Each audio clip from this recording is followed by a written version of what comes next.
Chers frères et sœurs, aujourd'hui, nous allons encore parler des fruits de l'Esprit Saint et surtout, nous allons parler de la bienveillance. Voilà.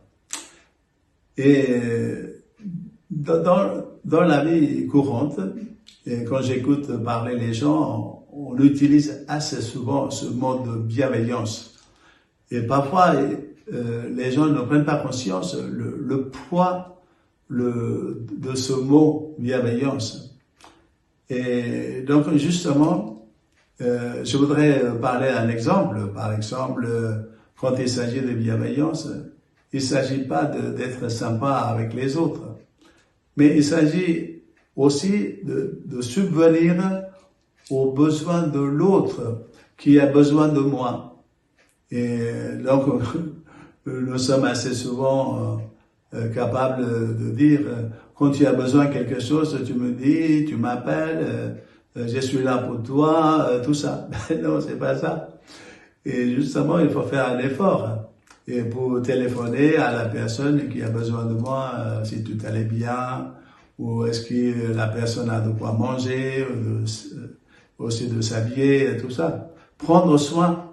Et aussi, quand il s'agit d'une mauvaise personne, mais il faut aussi avoir la patience, comme on en a parlé, la patience, et jusqu'à ce que la personne puisse se transformer et dans un bon sens, dans un bon terme, dans une bonne voie. Et donc, c'est à moi d'être patient et pour que l'autre personne puisse se transformer. Comme Dieu, avec le Christ, avec le bon larron, eh ben, il a laissé libre cette personne jusqu'à ce qu'il se convertisse sur la croix en reconnaissant que, voilà, nous n'avons rien fait. Nous, on mérite la mort, mais tandis que Jésus n'a rien fait. Et vous voyez comme quoi, cette possibilité de bienveillance permet à une personne de se convertir, non seulement de se convertir, à reconnaître et surtout que le Christ est vraiment Dieu, le Fils de Dieu. Ben voilà. Et tout ce qu'on fait dans notre vie, ce n'est pas pour nous. Et jusqu'à ce que l'autre personne puisse reconnaître que Jésus est le Fils de Dieu et qui habite en moi. Donc c'est ça qui est important pour nous, frères et sœurs. Quoi qu'on fasse, il faut faire révéler le Dieu Tout-Puissant qui habite en moi. Ce que je fais, c'est vraiment pour le Seigneur. Voilà la bienveillance.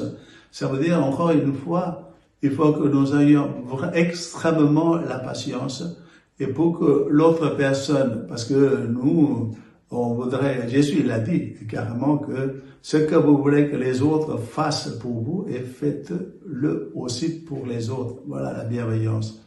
Donc ça veut dire que quoi qu'on fasse, il faut laisser l'autre libre et parce que il a besoin du temps. Il a besoin parce que il n'a pas été éduqué dans la même façon que moi. Voilà, dans une structure, peut-être les autres personnes, ils n'ont pas la même façon de penser. Voilà, peut-être si j'ai une bonne façon de penser, ben, tant mieux. Mais il faut que cette éducation soit vraiment bénéfique à l'autre personne jusqu'à ce qu'il découvre à travers moi la bienveillance. Et durant cette journée, frères et sœurs, pensons, est-ce que je suis bienveillant à l'égard des autres?